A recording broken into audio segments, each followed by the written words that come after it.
Katotohanan na to. Okay. Count of 3. 1, 2, 3. Rampa is now open. Yeah!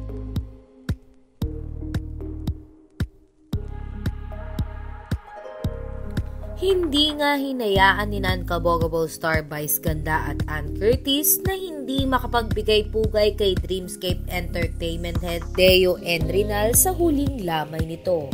Si Deo Enrinal nga ang utak ng ilang teleserye ni Ann Curtis, habang si Vice Ganda naman ay naging manager si Sir Deo.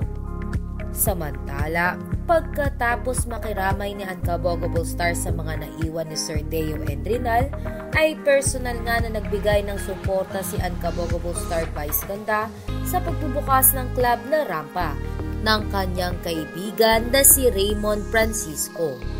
Nakasama nga ni Vice dito ang mag-asawang si Lisa Dino at Aiza Segura.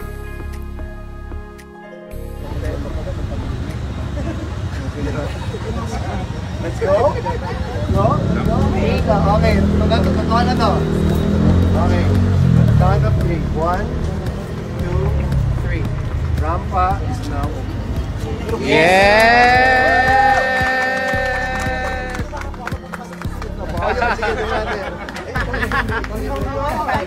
Congrats, Rampa!